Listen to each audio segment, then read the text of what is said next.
Echoes of Humans, Beliefs and Perspectives. Chapter 8, Islam.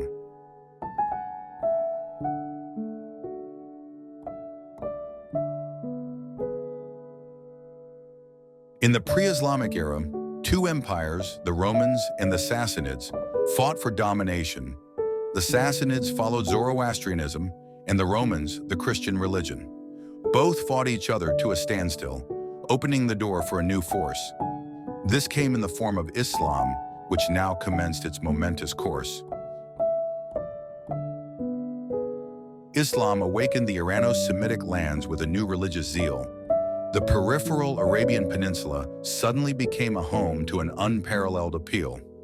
Eventually, Islam would go on to become a commanding historical force, stretching from Andalusia to lands in the east, far from its source. The Ghassanids and the Lakhmids were the two main groups in Arabia during this period. The Ghassanids were allied with the Romans, and the Lakhmids with the Sassanids. The groups functioned as mediators between the Arabs and the two empires, and played an important role in shaping the pre-Quranic milieu in Moors. The pre-Islamic era was also an era of great intermingling. The Zoroastrians, the Christians, and the Jews were a part of this churning. There were also pagan concentrations that coexisted with these religions, and in the east and the north were the Dilmun and Thamud civilizations.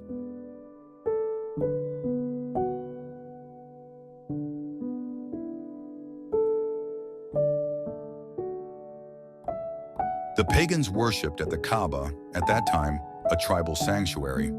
The belief that it was a meteorite enhanced the mystery of its saga. The Kaaba was at the lowest point of Mecca, created by flash floods. It lay in the hollows carved out by intersecting wadis, the dry riverbeds. The pagan Arabs believed that the Kaaba was founded by Adam, and that Noah rebuilt it after the great flood had caused mayhem. After that, Kaaba was forgotten for generations, visited by no one, until Ibrahim rediscovered it while visiting Ismail, his firstborn son. The Arabs also believed that Kaaba was home to a brutal tale. It was the place where God ordered Ibrahim to sacrifice his son, Ismail. Seeing Ibrahim's prompt willingness, God relented and gave a commitment that, like Isaac, Ismail too would sire a great settlement. In the Kaaba of those days resided the idols of the deities of the Hijaz. Included in this was Hubal, the Syrian god of the moon, worshipped by the Quraysh. Alongside, Al-Uzza was worshipped. She was the Egyptian goddess Isis's adaptation, and Al-Qutba, the Nabatean goddess of writing and divination.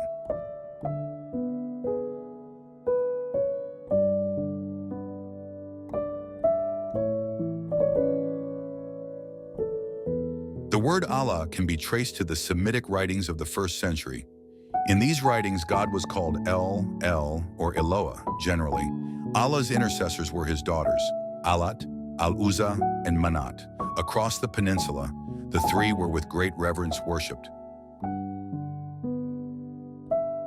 Before the rise of Islam, the Arabs were taunted for being left out of the divine plan. But in 610 CE, all this changed during the course of a single night in Ramadan. This was the night when Muhammad was visited by Jibril at Mount Hira.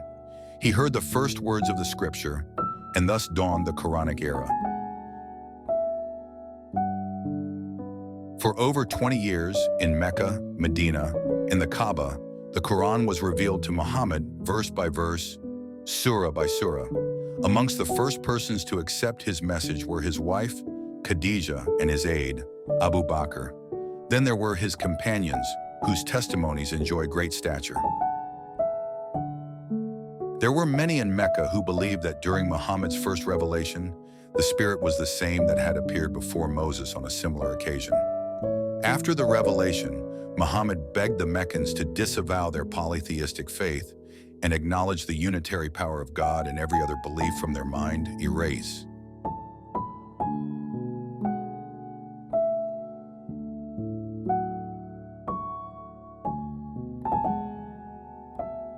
Muhammad's twofold declaration of faith was there for all to hear and consider.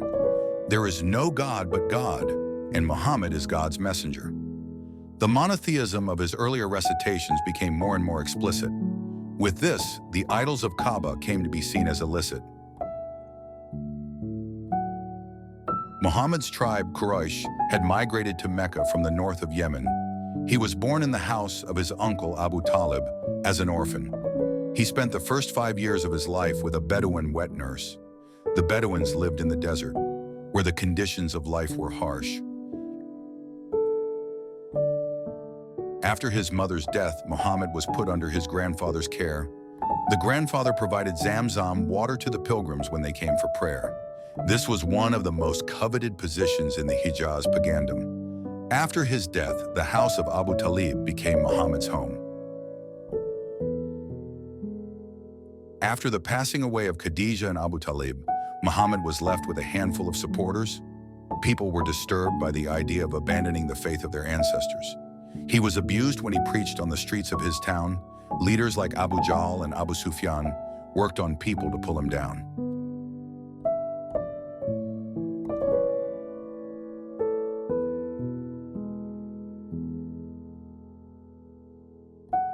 Persecuted thus, Muhammad left for Yathrib, as there was some goodwill there. He also sent some of his followers to Abyssinia for safety and care. The Christian emperor there had a reputation for fairness and justice. He provided protection to the hapless Muslims without reluctance. Muhammad's hijrah, or migration to Medina, had all the passion and confusion of a radical movement. Sons and daughters snuck out of their parents' houses without consent. People got hold of whatever possession they could without thought to its purpose. And then they hurtled into a journey through a bewildering desert wilderness. Yathrib was an agricultural settlement a few hundred miles from Mecca. This event in 622 CE came to be seen as the beginning of the Islamic era. It was here that Muhammad was able to implement his Quranic advisory, laying the seeds of what eventually became a remarkable force in history. Yathrib became Medina, or the city of the Prophet, and an example of a perfect Muslim society. People were now bound together not by blood, but by a shared ideology. This was an astonishing innovation for a people who held blood ties to be sacred. For these diverse tribal groups, Muhammad now became the indisputable head.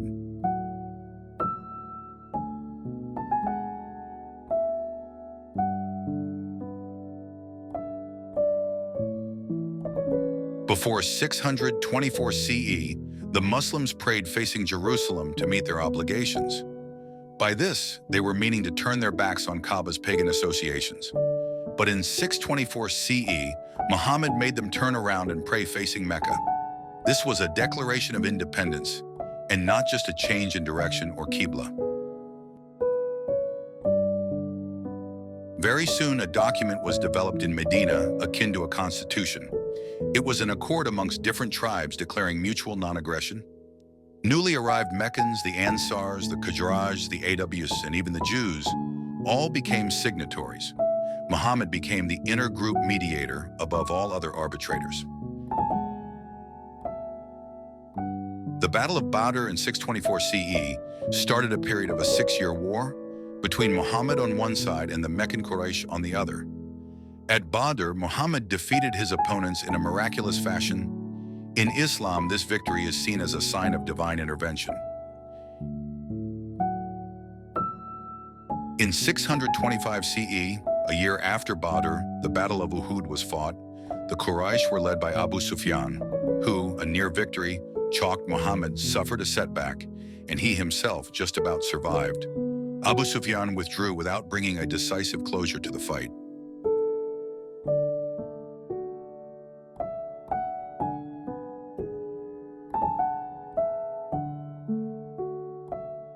In 627 CE, at the Battle of Trench, Muhammad showed his great willpower and defensive craft.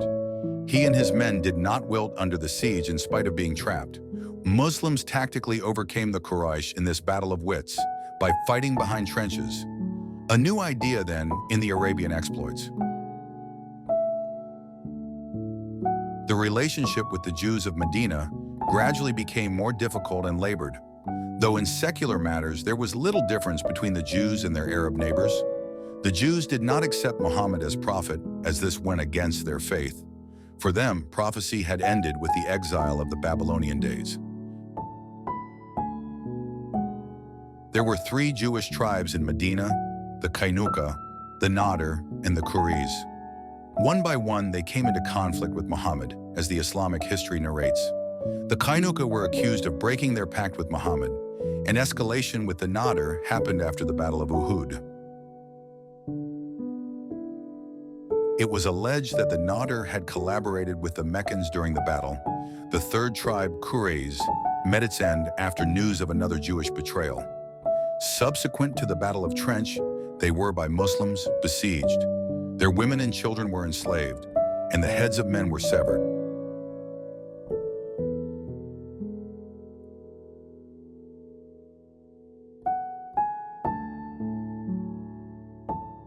In Mecca, Muhammad had married Khadija, and he remained monogamous. Twice married, Khadija was much older but had a lot of influence. This was on account of her clan and the fact of her being a rich businesswoman. She was the first one to hear Muhammad's revelation and the first to accept Islam. After Khadija, Muhammad married 9 times over the course of his life. His marriages often helped him to win support or quell potential strife. His unions with Aisha and Hafsa brought him close to Abu Bakr and Umar. He also married widows or divorcees, partly for highlighting a social concern. In 630 CE, when Muhammad re-entered Mecca, the people welcomed him as their lost son. Amongst the last to take the oath of allegiance was Abu Sufyan and his wife Hind. When Muhammad reached the Kaaba, he and his cousin Ali took the idols out, smashed them to the ground, and took over the pagan redoubt. Once in Mecca, Muhammad declared that he would be the keeper of keys. When he died in 632 CE, almost all the tribes had become Ummah's trustees.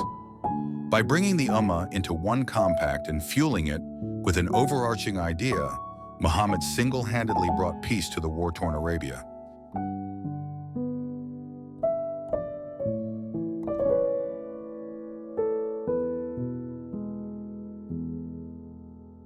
After Muhammad's death, Abu Bakr was elected as the caliph by the council or shura.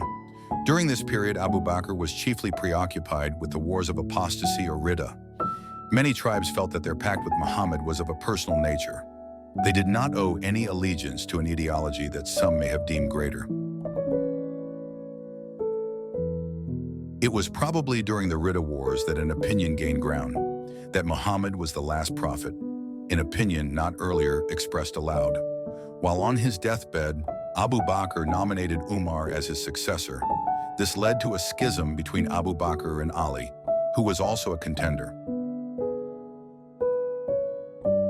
The second caliph, Umar, realized that Ummah needed its energy to be channelized. He initiated a series of ghazwas by which the community got catalyzed. A ghazwa, historically, referred to a battle in which Muhammad himself was present. They were meant to be guided by faith rather than by territorial intent. Under Umar, the Arab armies burst into Iraq, Syria, and Egypt. This heralded the rapid advance of Islam into the Levant. They overcame the Byzantines in Syria in the Battle of Yarmouk and defeated the Sassanid army at Qadisiyah in Iraq.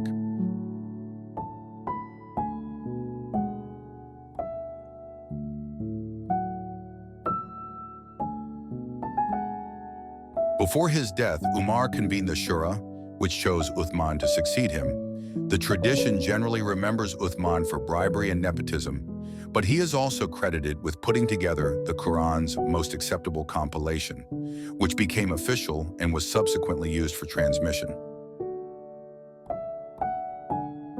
But even during Uthman's time, the relentless expansion of caliphate continued. The Byzantines were ejected from Cyprus, and Islam was introduced. Success was also achieved in Tripoli, Armenia, and parts of Caucasus. Islam surged through Iran as far as the river Oxus. In 656 CE, Uthman was assassinated after a siege of his premises. The mutineers proclaimed Ali as the new caliph, the last of the Rashiduns. A 5-year bitter civil war ensued within the Ummah. It led to Ali's overthrow, and the revolt came to be called the First Fitna. It all began with Muhammad's widow Aisha challenging Ali in the Battle of Camel. Aisha's grouse was that Ali did not punish Uthman's slayers after the bloody upheaval. During the battle, as Aisha's men stepped up to lead the charge, one by one they perished. Ali emerged victorious, but Aisha was allowed to go unmolested.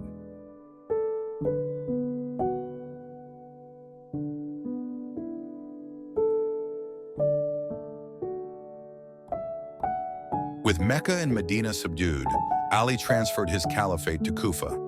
From there, it was easier for him to watch the movements of the Umayyad, Muawiyah. Muawiyah was the son of Abu Sufyan and the cousin of Uthman. He was keen to avenge the murder of Uthman, his kinsman. In 657 CE, Ali's and Muawiyah's armies clashed in the Battle of Siffin. With Ali on the verge of victory, Muawiyah thought of a plan. He asked his men to raise copies of Qur'an to send a communication that he was ready for arbitration by the Qur'an to help in reconciliation. The arbitration declared that Uthman's murder was an act worthy of retribution. This seemed to hand over to Muawiyah, a much-needed vindication. Ali's supporters, the Kharijites, were enraged at Ali's acceptance of arbitration. They wanted God's justice to be meted out to Muawiyah for his rebellious action. After Siffin, Ali reluctantly sent his troops to quell his former supporters, the Kharijites. He defeated them at the Battle of Nahrawan, but there was no armistice. In 661 CE, Ali was killed after a Kharijite struck him with a poisonous sword. Thus, 3 of the first 4 caliphs came to be killed by intra-community discord.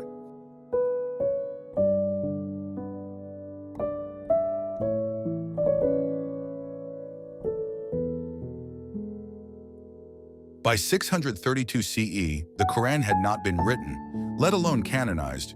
Shortly after the Prophet's death, the Qur'an was, by his companions, compiled. Caliph Uthman established a standard version known as the Uthmanic Codex. This is generally considered to be the archetypal Quranic text. The Qur'an did not claim to annul the earlier scriptures, only to complete them. Jews and Christians were regarded as people belonging to the same spiritual realm. Torah was read alongside the Qur'an during the first 2 centuries of Islam. Moses has been mentioned more often than any other individual in the Qur'an. Unlike the church, in which the mundane is separated from the worship, no activity is excluded from the mosque. Life is seen as an unbroken spiritual fellowship. Life has to be brought into the divine circle in its full measure and capacity. The aim is to enhance the individual's spiritual worth within a unified community. From the start, social virtue was crucial in Islam, more important than doctrinal teaching. In fact, the Quran has a rather dim view of pure theological preaching. By fasting in Ramadan, the Muslims seek to share the indigenous experience. Fasting is also seen as a private act of worship to understand Islam's essence.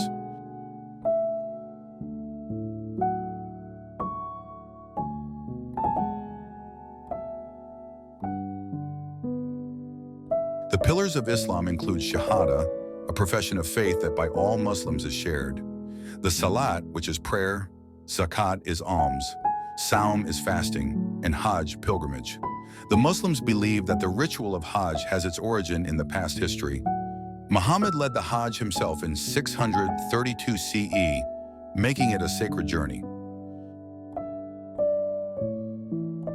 During the Hajj, each person walks counterclockwise around the Kaaba. Then he walks back and forth between the hills of Safa and Marwa. After that, he drinks water from the Zamzam well, a miraculously created site, then goes to Mount Arafat to stand in vigil all night. After this, he goes to Muzdalifah to symbolically stone the devil. An animal sacrifice follows while the person is still in ihram or in pilgrim's apparel. A celebration of the 4-day Eid al-Adha ensues on a large scale. to commemorate the willingness of Ibrahim to sacrifice his son, Ismail. After Muhammad, the question was, how would the caliphs protect Islam's real import? The two fathers-in-law, Abu Bakr and Umar, were the first of the cohort. They were followed by Muhammad's two sons-in-law, Uthman and Ali. The four are known as Rashiduns, and righteousness they are said to embody.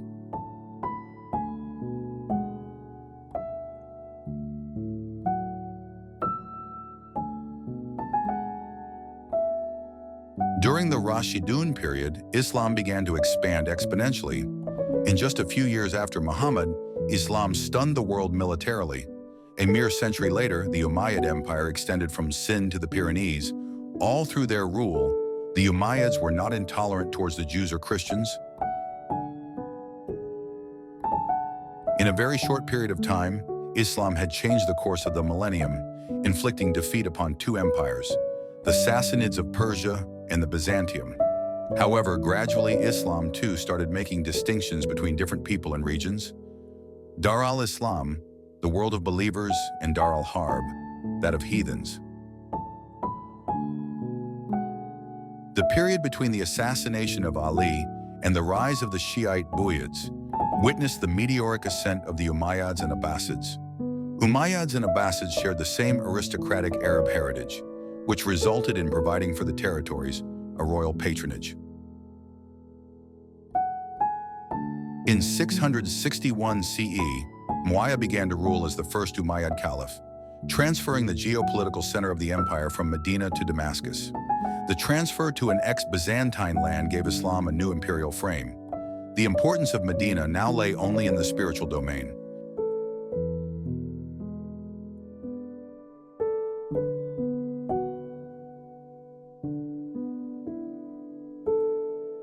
Muawiyah's son, Yazid, succeeded him, but there was an immediate outcry.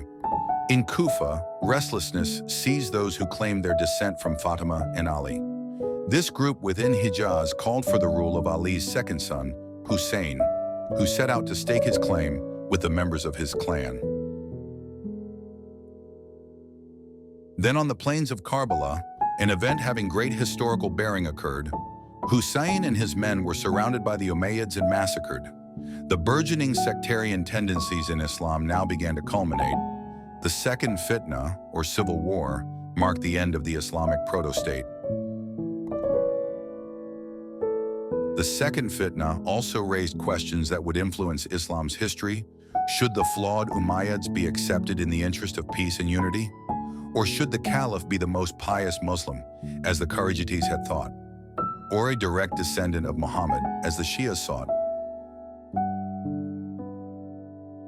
Under al-Walid Afri, the Umayyad Caliphate greatly extended its domain. The Muslims continued their conquest of North Africa and established a kingdom in Spain. The Umayyads frequently raided Armenia and the Byzantine Anatolia. Carthage was captured, ending the Roman power in Africa.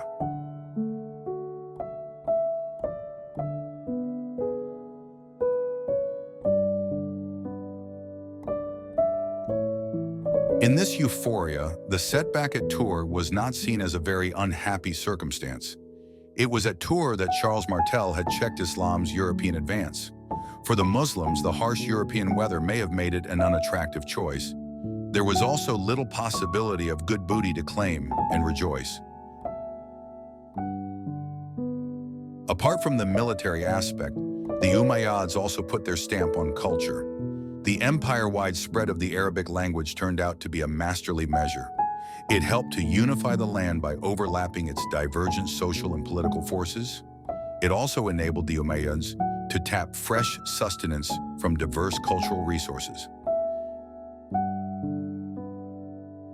In architecture, at the Temple Mount, the Umayyads built the Dome of the Rock, and at an ancient site in Damascus, al-Walid built the Great Mosque. Al-Walid also lavished resources for the reconstruction of the Prophet's Mosque, signaling the return of the triumphant Umayyads to their homeland in Hijaz. Umar II was the first caliph to encourage the non-Arabs to convert to Islam. Till that time, Islam was seen as belonging only to the Arabian realm. The Umayyads had generally been reluctant to grant an equal status to the proselytes, indicating that in the early years, there was a close connection between Islam and Arabness.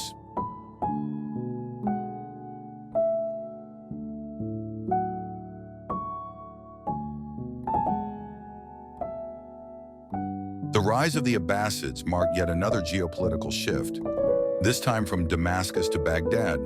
The conquests of Umayyads and Abbasids created in their wake a vast territorial backyard that erased the dividing line between Persia and Byzantium, a region extending from Iberia to Afghanistan under one imperium.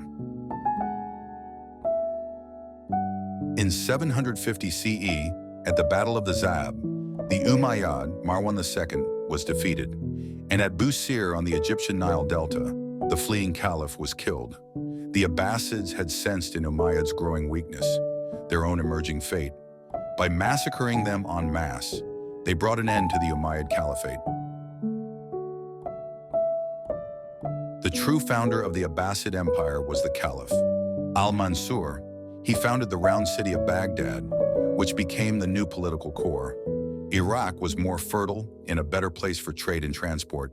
It was also easier for the Abbasids to access Khorasan, their main region of support. The Abbasids embarked on a major project to better manage their world. A well-planned system of tax collectors, accountants, and secretaries emerged. The central authority was delegated to the viziers, and the local authority to the emirs. The Persian bureaucracy replaced the Arab aristocracy to run the state affairs.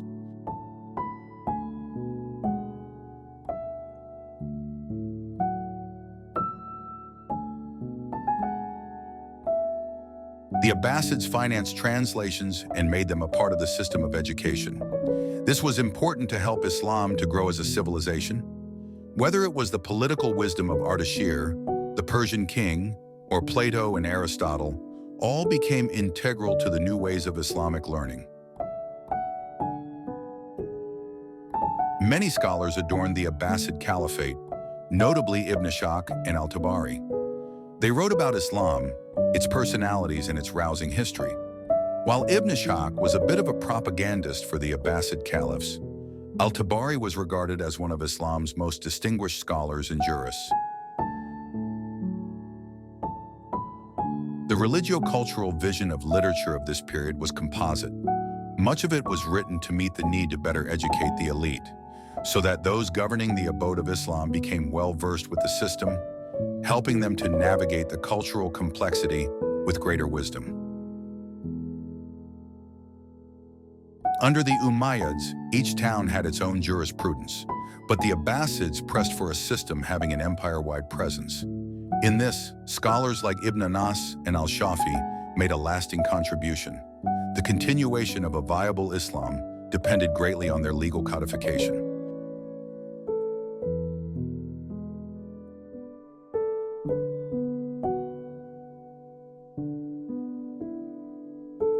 Soon enough, Sharia piety was established regardless of local circumstances. Ibn Anas developed a compendium of customary laws and religious practices. Al-Shafi argued that Hadith should be the basis of all jurisprudence. It was not safe to rely on one city like Medina, however great its influence. A clear-cut division also emerged between the caliphal authority and the ulama, while the caliphate became a monarchy running the affairs in the civil arena. The ulama guided the community in doctrinal and religious discourse, and for establishing a link with the past traditions, they became an enduring force. Unshackled by the state, the ulama derived and formulated the Sharia, a binding, comprehensive code of conduct based on the divine law. This transformed Islam from a religion to an all-embracing way of life, in which the ulama had sole authority to interpret and advise. The glory of the Caliphate period lasted for about 3 centuries. It led to a massive surge in the number of believers under both the dynasties. After 946 CE, the Abbasid power began to wane as new dynamics set in. The rising number of non-Arab Muslims sought a more assertive participation.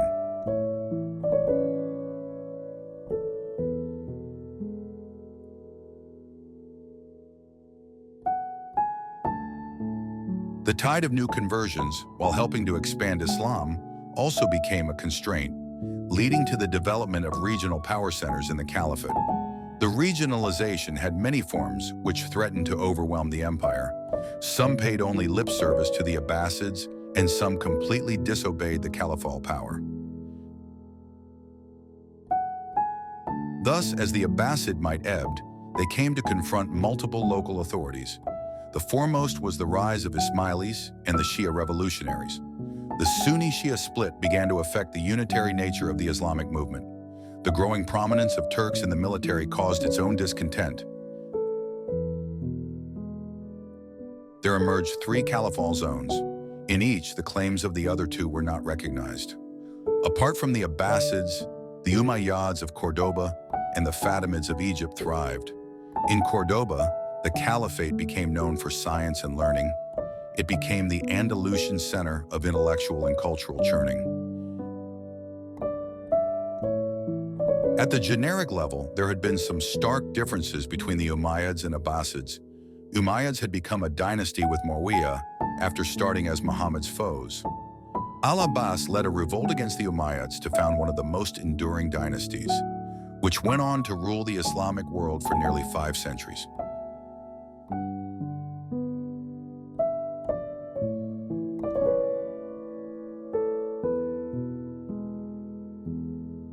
In Damascus, the Umayyads largely conducted a secular form of governance, though the higher positions continued to remain with men of Arab provenance. The care of the arts and sciences fell upon other extractions in the caliphate. As against the Arabs, these men were steeped in learning and were often highly literate. When the Umayyads expanded militarily, they generally did not favor conversion. The Abbasids encouraged the conversion of dhimmis with or without coercion. Though the Mawalis, or the newly converted, were treated with fewer restrictions and checks, unlike the Arab Muslims, they were still required to pay the head or poll tax. The Umayyads governed through the Arab elite and not the non-Arab converts. Under the Abbasids, the dominant position was held by the Khurasanian guards. Persian tradition encouraged the Abbasids to cultivate imperial distance and inviolability as a symbol of the awe-inspiring nature of the caliphal majesty. Under the Umayyads, women had higher status as a direct result of Muhammad's teachings. The Abbasids, on the other hand, copied the traditional gender roles in all their leanings. Cloistering and the veil became prominent, reflecting the status of women. It was during the Abbasid Caliphate that the harem system became common.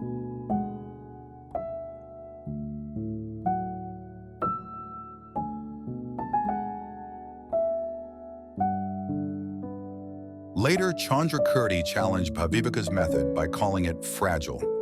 He felt a debate could only commence if some later convergence was seen as possible. The two parties must have the same understanding of the starting premise.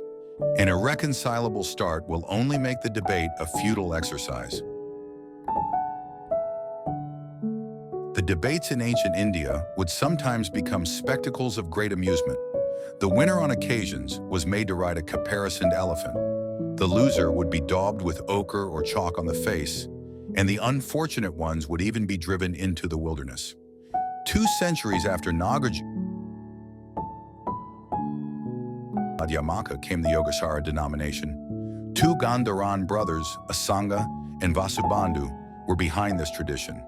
Unlike Nagarjuna, whose early association with Mahayana can easily be traced and found, these two had their philosophical grooming in a non-Mahayana background. In Yogacara, which means practice of yoga, the mind enjoys preeminence. Humans totally depend on it as it interprets sense experience. Every aspect of our cognition is essentially a part of mental activity. Through mind only, the spokes of the human wheel find their identity.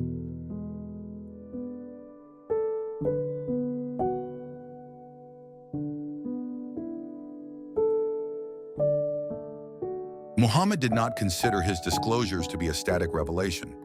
It was to be passed on as an organic entity to assist Ummah's evolution. The Qur'an, the Hadith, and the Sunnah became sources for believers' moral guidance, and, and later for drawing out the details of Islamic jurisprudence. However, as Muhammad's companions passed away, leaving little written material behind, the chain of transmission became more nebulous, making it difficult to trace or find. In less than 2 centuries after Muhammad, a surfeit of such writings came to exist, wherein thousands of hadith, without much authenticity, were witnessed. Gradually, 4 major madhabs or schools of jurisprudence came into being. In spite of differences, they were all Sunni in character and leaning.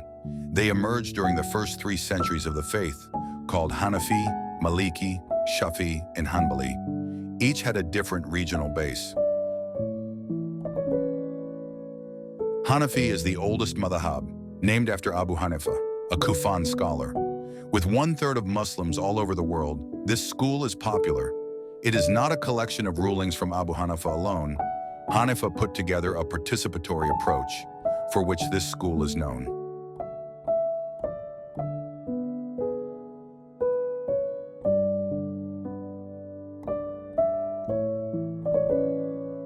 Oral transmission was all that happened between the companions and their successors. A danger of misinterpretation always lurked in construing the precursors. Hanifa himself felt that in such a situation, a false narrative was always possible, which could, in turn, lead the Ummah in a direction less responsible. For Hanifa, the sources of Islamic law were the Qur'an, Hadith, Ijma or consensus, Qiyas or analogy, Urf or customs, and Istihsan or juristic preference.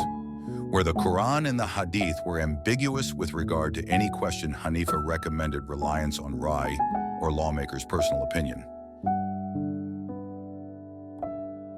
The Shafi school was founded by al-Shafi, an Arab theologian. In this, little importance is given to customs, juristic discretion, and personal opinion. Consensus of scholars is sometimes resorted to, but not overly stressed. Until the rise of the Ottomans and the Safavids, this school was widely followed. The fundamental principle in the Shafi school is that for every action, there is a corresponding statute that can be traced to revelation. The statute can be found either in the Sunnah or the Qur'an. With the help of qiyas or analogical reasoning, a convincing conclusion can be drawn.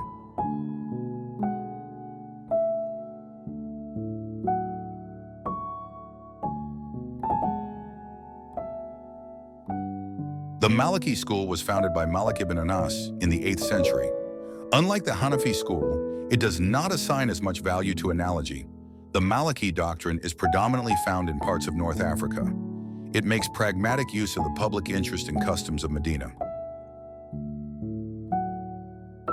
The Hanbali school is named after the Arab scholar Ibn Hanbal. It has a strict traditionalist approach, even more than the Shafi school. It does not accept juristic reasoning or customs as a sound basis of law, methods in which the Hanafi and Maliki schools see no flaw. Amongst these schools, the Hanbali school has the most uncompromising streak. It is found in Saudi Arabia and Qatar, where it is the official fiqh. Apart from the Qur'an and the Sunnah, Hanbalis accept Sahaba, but not later generations. They oppose the codification of Sharia into a comprehensive system of provisions. In Shia Islam, the Jafari school is the main school of jurisprudence. Compared to the Sunni schools, a different set of hadiths are given preference. The Jafari school employs juristic reasoning as an important point of reference. It also differs in matters of temporary marriage and property inheritance.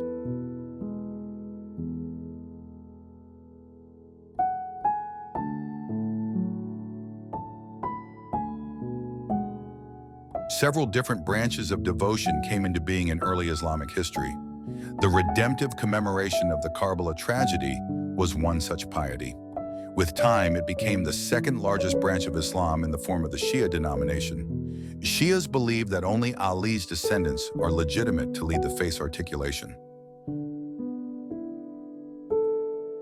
Sufis extended the domain of the inner realms of human existence. Islamic mysticism came to be seen as a Sufi contribution and vision. The two Shia sects, Twelvers and Seveners, were somewhat similarly inclined. These Shia Sufi practices began to affect a number of people in the Islamic confines. The struggle for the spiritual in Islam has been a constant issue in its philosophy. A literalist approach sometimes makes it vulnerable to textual orthodoxy. Over the centuries, this struggle has been waged largely by the Shias and Sufis. Sufis coming from both the Sunni and Shia sects have contributed to these capabilities. In 680 CE, Ali's son Hussein perished at Karbala in a bloody fray. His severed head was presented to the Umayyad Caliph on a golden tray. For Shias, such was the defining nature of Hussein's martyrdom in the battlefield, that for them, it seemed to complete the religion that Muhammad had revealed.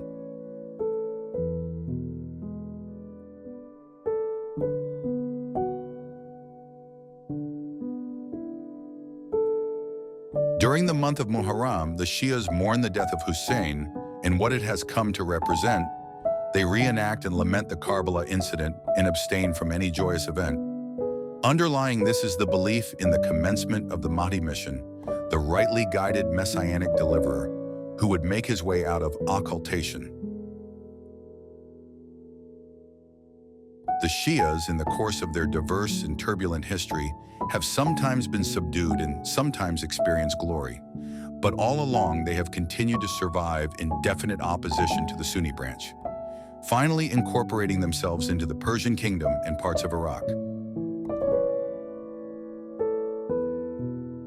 The period between 945 to 1055 CE is often referred to as the Shia century, the century of the Fatimids in Egypt, the Buyids in Baghdad, and the Hamdanids in Syria. These three Shiite dynasties emerged as a direct challenge to the Abbasids.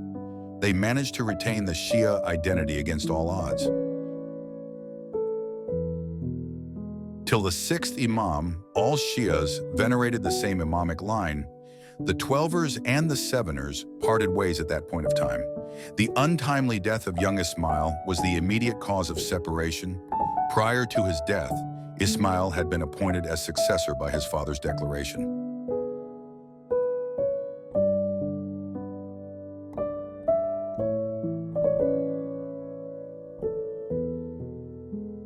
Both the Twelvers and the Seveners believe in the concept of ghaiba, or occultation. It is a mystical doctrine imbued with somewhat otherworldly interpretation. At the end of times, Imam Mahdi will battle the forces of evil in the universe. As Mahdi, he will prevail and establish peace and justice upon earth. Shias believe that their imams do not inhabit the world just in a material sense. Their life and message are a suprasensible presence. They initiate the faithful into the hidden meaning of Muhammad's revelation. As they are a part of the hereditary chain, they are best equipped to deal with faith tradition. Mahdi, or the hidden Imam, is believed to be present in the Shiites' minds for introspection. Shias believe it will remain so until the day of resurrection. The concept of occultation, the divine incognito, is essential for prophecy. This hands to Mahdi the closing argument in Shia eschatology. The Seveners, or the Ismailis, were the first Muslims to believe in occultation. Their vision of Mahdi became a central tenet of their religion. However, it was not until the Twelvers embraced this uniquely Shia concept that the doctrine became popular, even though not referenced in the Quranic text.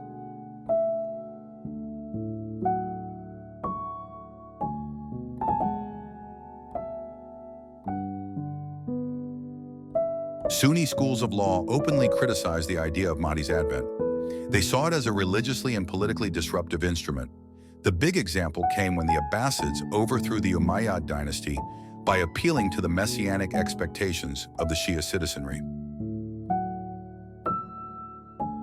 For the Ismailis, prophecy did not end at a single source. They are particularly keen on building an ongoing discourse. In their view, there is a constant need to elaborate on the tradition with measured argument. The use of intellect is regarded as necessary to converse with the transcendent. Like Shi'ism, Sufism was a reactionary movement against the imperial Islam. Sufism did not approve of the grandeur of elites or ulama's formalism. Scholars maintain that Sufism's roots lie in the remote environs. that existed when the revelation was a pious practice in the hands of companions. Sufism is an attempt to internalize the Quranic revelation, to relive Muhammad's experience rather than follow a legalistic religion, such as the intimate experience Muhammad had on the night of Miraj, when he miraculously repaired to the heavens to become the bearer of Allah's message.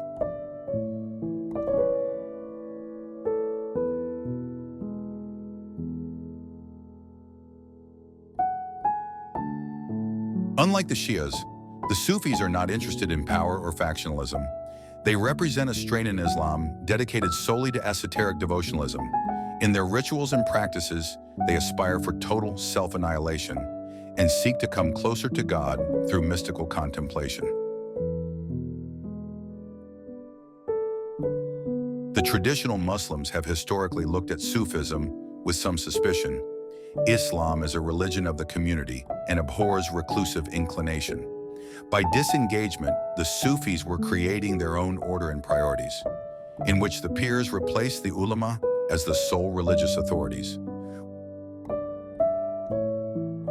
With the expansion of Islam, new spiritual and intellectual demands arose that called upon the Arabic mind to challenge itself and repurpose.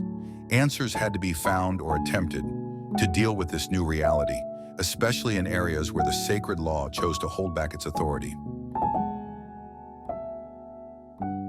This was unlike the earlier times when the Bedouin tribes roamed the Arabian desert, when the highest charm was the Ghazwa and intellectual treasures were modest.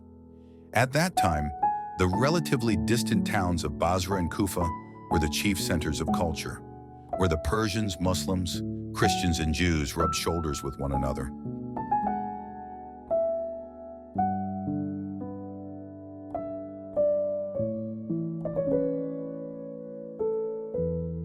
Outside the Arabian Peninsula, Islam faced more developed societies. In these lands existed fully formed Christian, Judaic, and Zoroastrian doctrines. In Damascus, the Muslim dogma was affected by Orthodox and Monophysite teaching, and in Basra and Baghdad, by Nestorian and Gnostic thinking.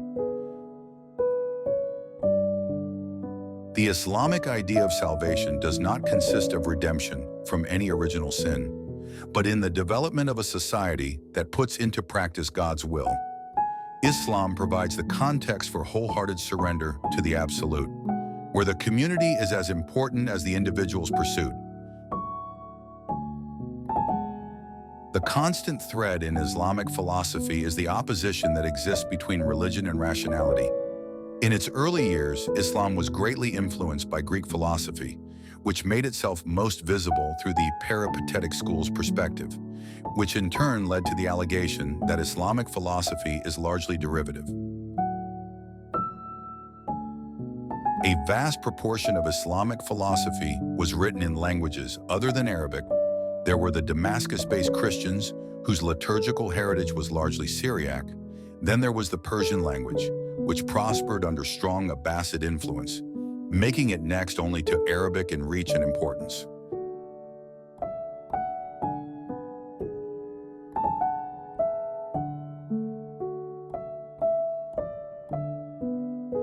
The beginning of Islamic philosophy can be traced to the translation movement. The Abbasids in Baghdad made this enterprise its important literary constituent. For the Greco-Arabic translations, Caliph al-Mansur emerged as an early patron. Later, the works of many Greek thinkers became a part of the Islamic tradition. Islam's encounter with Hellenism was peculiar and remarkable in many ways. Aristotle was regarded highly, and the Arabs revered him as a sage. Though the Muslims accepted neither the language nor the humanism of Greek people, it is likely that the post-Muhammad readiness of mind contributed to this retrieval. Prior to Muhammad, the Arabs had proceeded no further on the path of thought, then propounding enigmas related to life and the attendant oddities this brought. And when the available texts got too complex or hazy to understand, the Arabs yielded without much resistance to the inscrutability of fate's hand. The school of Basra was the first one to avail itself of the Greek repertoire. Later, Ibn Sina and Ibn Rushd translated Aristotle's works to add to this reservoir. With philosophers like Al-Kindi and Al-Farabi, Aristotelianism became a major force that bestraddled the width of Arab inquiry, deeply affecting its course.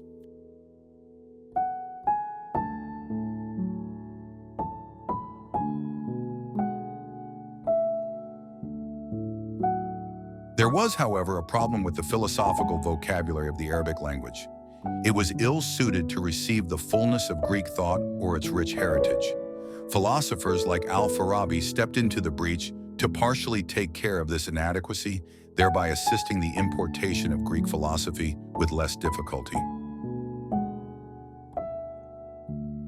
In early Islam, two theological schools emerged, taking contrasting sides. The rationalist position was taken by the Mu'tazilites and the traditionalist by the Ash'arites. The ulama of Mu'tazilites argued that though God is indefinable, his existence and attributes are still with reason compatible. The introduction of dialectics into Islam was a mutinous innovation. It aroused the ire of the Ash'arites and faced serious denunciation. The Mu'tazilites, however, stuck to their position and made speculation their cornerstone. They felt that the truthfulness of God's word cannot be based on revelation alone. The Mu'tazilites are thus considered the first Islamic apologists who used dialectics. They believed that reason is fully capable of discerning moral obligation and its dynamics. However, even for them, theology's indispensable source remained with the revelation. They believed in the triad of oneness of God, free will, and the Qur'an's creation.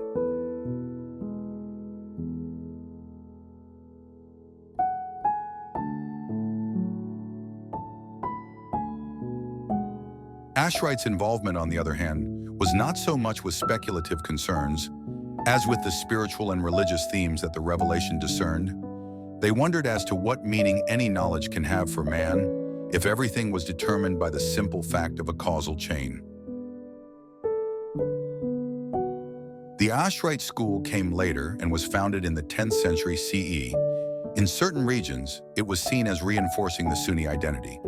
The Mu'tazilites accused the Ash'arites of pandering to the masses by their uninterpreted belief and refusal to examine different hypotheses. The Mu'tazilites and the Ash'arites differed also in their view of Tawhid. Tawhid is the oneness of God and suggests God is beyond human knowledge. Deeply affecting this issue was the question of the Qur'an's creation and the related process. For the Mu'tazilites, the Qur'an was created. For the Ash'arites, the Qur'an was uncreated like God himself. In 833 CE, Caliph al-Ma'mun declared his support for the Mu'tazilite doctrine. He put his weight behind the belief in the createdness of the Qur'an. To treat the Qur'an as eternal would make it a second divine entity. This would violate the core principle of Tawhid and reduce its sanctity.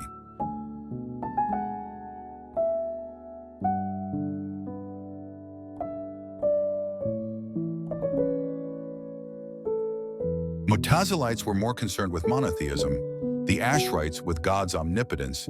Ash'arites believed in determinism, the Mu'tazilites in free will's existence. Compared to the Ash'arites, the Mu'tazilites made more use of allegorical interpretation, though they still believed that it should be able to withstand reason's examination. With Baghdad as the new capital, Islamic learning gathered further strength. Baghdad soon outshone Damascus in worldly splendor and wealth. It also surpassed Basra and Kufa in literary and intellectual attainments. Scholars met at the courts of Mansur, Harun, and Ma'mun to showcase their talents. Finally, as the caliphate began to weaken, its influence came to be confined to the spiritual realm only. Some outlying regions became independent states and asserted their power openly. The Spanish Umayyads, the Egyptian Fatimids, and the Syrian Hamdanids gradually became renowned for the scholars of the following generations to spread their wares around. The father of Arab philosophy is considered to be Al-Kindi, a Mu'tazilite theologian. He enjoyed the patronage of the Abbasid Caliph, Al-Ma'mun. He defended prophecy even while trying to align it with reason. By following Aristotle, he came to be seen in these lands as reason's guardian.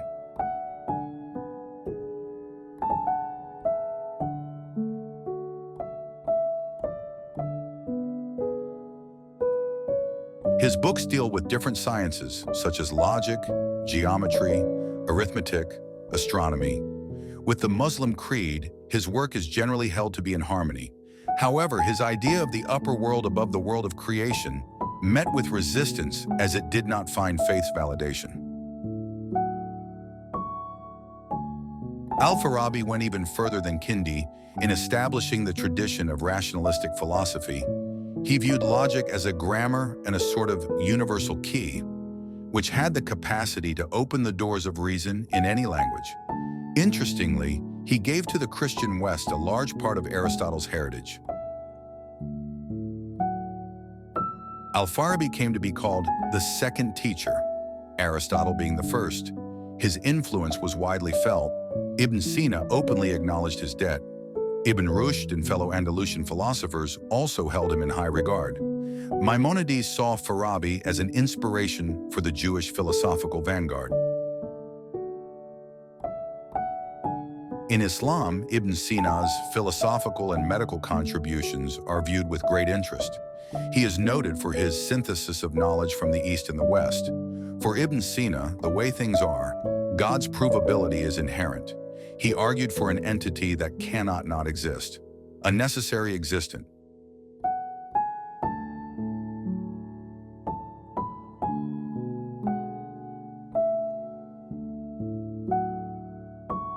According to him, the world is co-eternal with, yet dependent on God. To explain creation, he turned to the Neoplatonic emanations from beyond. From God's contemplative activity arise a series of intelligences. In these were souls, celestial bodies, and our world of generation and senses. Al-Ghazali, the proof of Islam, as he is called, was a dominant personality. He confronted the entire system of extant Islamic philosophy. He challenged the peripatetics in his work, the incoherence of philosophers, attempting thus to raze to the ground the foundational Greek premises. He criticized Aristotelianism as taught by Farabi, Ibn Sina, and others. He felt that too much subservience to reason made thinkers its prisoners. This made them no different than the theologians who rigidly follow tradition. His views resulted in making Sufism a more acceptable part of the Islamic condition. According to Ghazali, human reason cannot be the source of higher understanding. This is the province of the mystic who seeks a more complete meaning.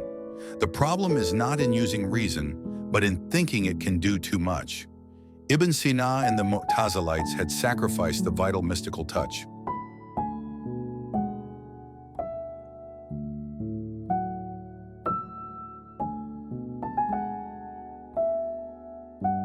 Ghazali played a major role in integrating Sufism with Sharia. According to him, knowledge must meet all of revelation's criteria. He brought against philosophy the same charge that Ibn Rushd brought against theology, that of bending over backward to enhance its cogency. Ghazali denied the necessary connection between the cause and the caused. Things may seem to happen routinely, but cannot happen without the will of God. God is able to overturn eventualities and create uncaused paths, altering the sequence of events by the application of his impenetrable laws. Ghazali's concept of rationality comprises the synthesis of three main aspects. These are philosophical inquiry, juridical legislation, and mystical practice. The path to God through Sufism is nothing short of a living experience. It is like an ascending parabola, which nevertheless is rooted in reason. Ghazali incredibly ended up as being both a Sufi and a traditionalist Asharite. These two worlds, with his knowledge, he tried to harmonize. He said, just as a child has difficulty in understanding the adult life, similarly, those steeped in reason cannot fully understand the mystery of the divine.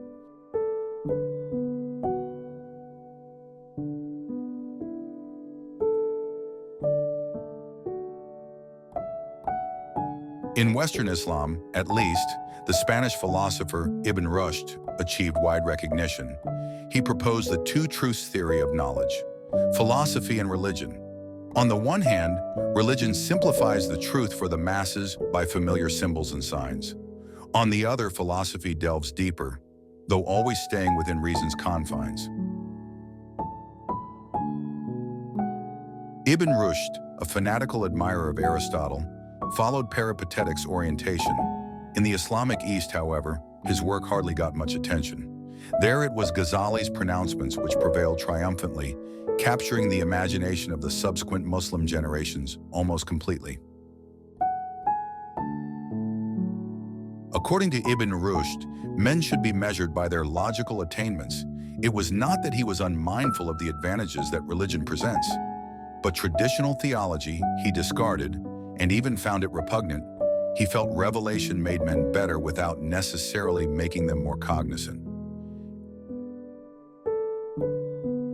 Aristotle's idea of the eternity of the world was dear to Ibn Rushd's mind. This went against the Qur'an's creation ex nihilo doctrine.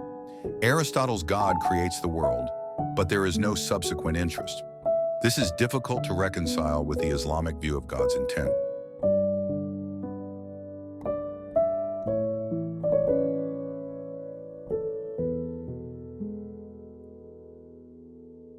In the 13th century, Ibn Taymiyyah challenged the Ash'arites' Sunni reform. He went even further than them in proclaiming a radical form. This was based on the absolute value he attached to the literal text of the revelation. For him, only the Salafiyah, the pious predecessors, constituted the true tradition. Ibn Taymiyyah's inspiration made the Hanbalites even more extreme and different.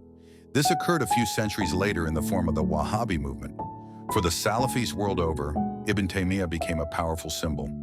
His belief in the utter purity of Islam's first 3 generations served as a telling example. Elsewhere in Persia, a synthesis of mysticism and philosophy came to tribe. This was led by Suhrawardi, to whom the school of illumination is ascribed. He looked at peripatetic philosophy and Sufism as constituting only intermediate steps, which opened the gateway to a visible manifestation of the divine in all its aspects. Suhrawardi argued that light operates at all times at different levels of reality. It produces the immaterial, which carries angels and souls in plenty. It also produces the material, the dusky substance, such as our bodies. In the process, Suhrawardi created a philosophy of illumination with mystical properties.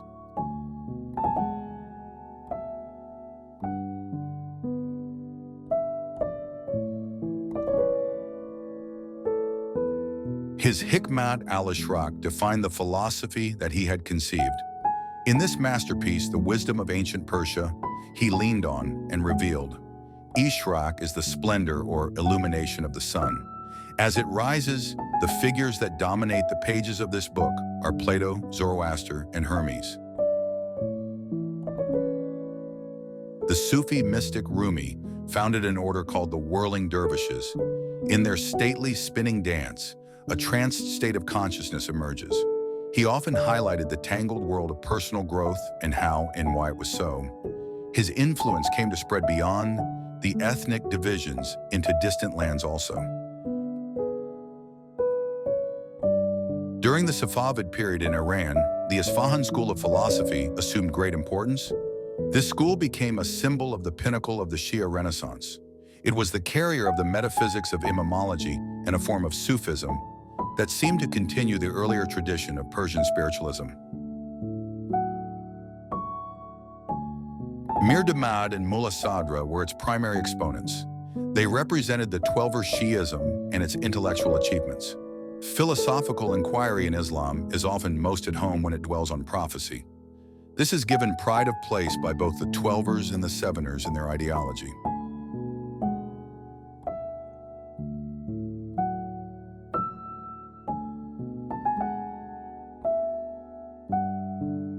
A new era of thought commenced with the Mongol conquest of Baghdad. It continued to gain in intensity till the Ottomans came in droves. In theology, at least, the epoch was centered around the Persianate Islam, whose mystical thought and messianism came to decisively impact this realm. Though they tended towards Buddhism, The Mongols brought no great spirituality with them, nor in religious matters to any bigotry did they show any tendency to succumb. In 1295 CE, they embraced Islam and basking in their new religious mandate, they officially declared Islam as the religion of the Khanate. The coming of the steppe people of Turkic and Mongol origin brought in a new narrative into the core of the Islamic ecumene. Three major empires got created in the late 15th and early 16th centuries. They all showed the influence of Turkic Mongolian heritage while ruling in different regions. The Ottomans followed Sharia, the Mughals, Falsafa and Sufism, and the Safavids, Shi'ism. The Safavids made people curse the first three Rashiduns to cement the schism. According to Safavids, these three had usurped power which was rightfully Ali's. No Shia ruler had ever gone to such an extent or taken to such extremes.